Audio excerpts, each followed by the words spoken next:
Gemma Galanza umayaw sa alas, Creamline may plano, Bea De Leon hindi invited sa despedida ni Maddie Madayag to Japan.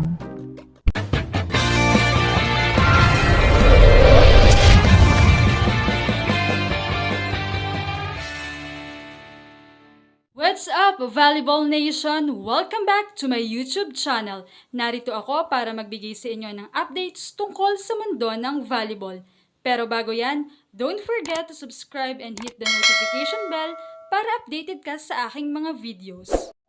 Muli na namang nasilayan ang Alas Pilipinas sa isang friendly match na ginanap mismo dito sa Pinas kung saan may kaunting pagbabago tayong nakita.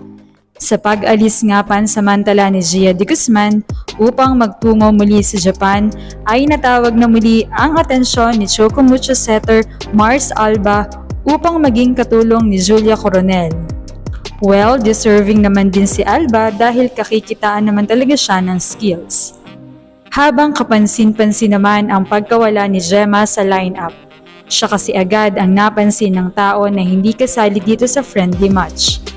Madaming mga haka-haka at espekulasyon ang lumabas kung bakit wala si Gemma.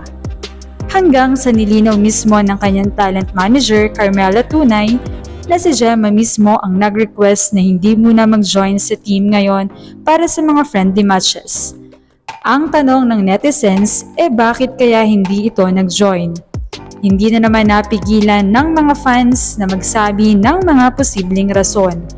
Ilan nga rito ay baka naisip din ito na magti-training siya pero ibabangko lang din ni De Brito, baka mas pinili na lang nito na magpahinga at sumuporta sa Creamline at maghanda na lamang para sa paparating na All-Filipino Conference. Isa pa sa nakikitang dahilan ay hilaw pa rin ang koneksyon nila ni Julia Coronel at Mars Alba since talagang matagal din namang silang hindi nagka-team o talagang hindi sila nagka-team. Dahil maikli lang talaga ang panahon na magti-training sila unlike sa ibang Alas team na medyo matagal-tagal nang kasama si Coronel compare kay Gemma.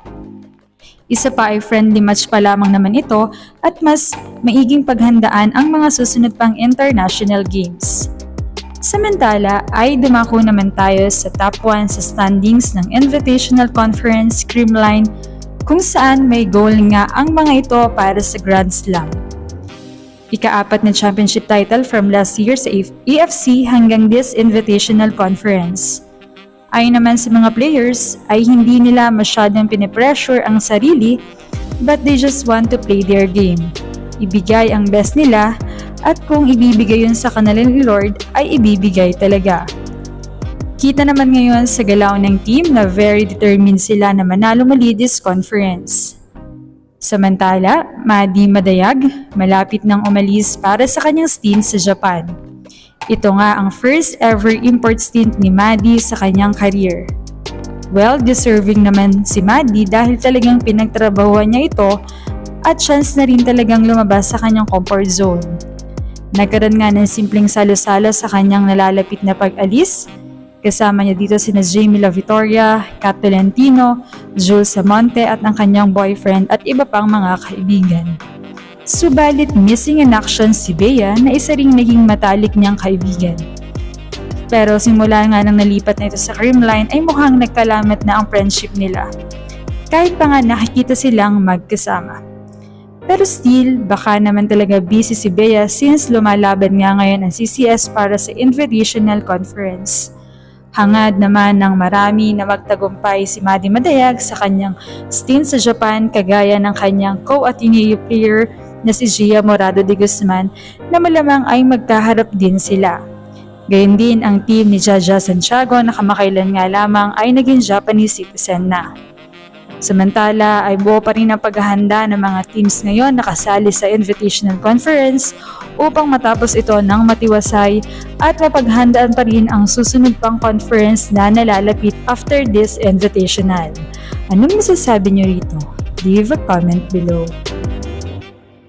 Thank you for watching and don't forget to subscribe.